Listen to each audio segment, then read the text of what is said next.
Vous avez peut-être entendu parler du pacte de Marrakech de 2018, un texte qui était censé améliorer la gestion des migrations mondiales, mais qui a créé une énorme polémique. Bonjour et bienvenue sur ma chaîne Regard sur demain, la chaîne qui déchiffre les grands enjeux de notre époque.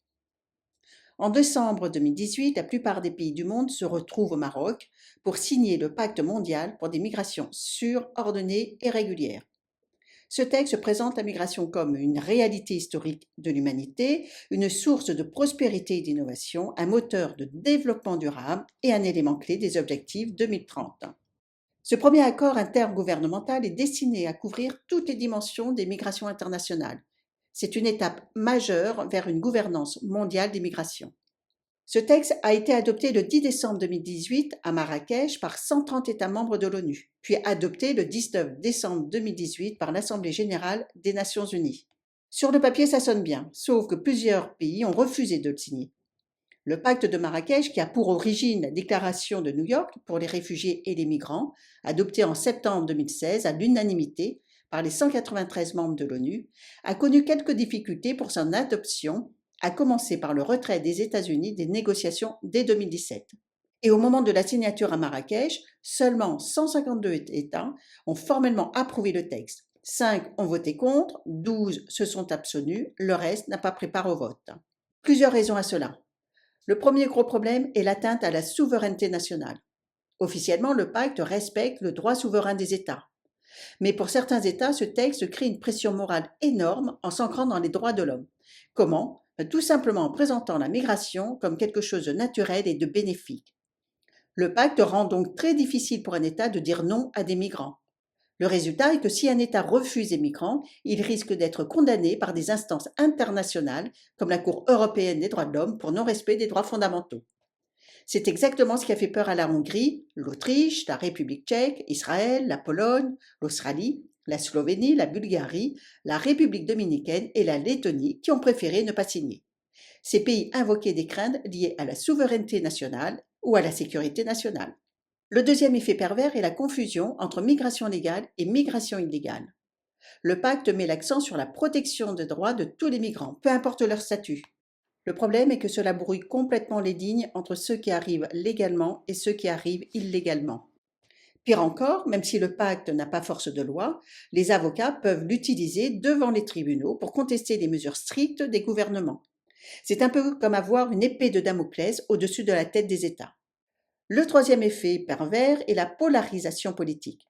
Le pacte a littéralement alimenté les discours antisystèmes. Des campagnes ont circulé partout, accusant le texte d'encourager une invasion migratoire massive. Le quatrième problème est l'effet d'appel. En promettant des droits élargis aux migrants, le pacte encourage encore plus de départs vers les pays signataires. Ce qui est logique. Si vous savez qu'un pays va mieux vous traiter, vous allez plutôt aller là-bas.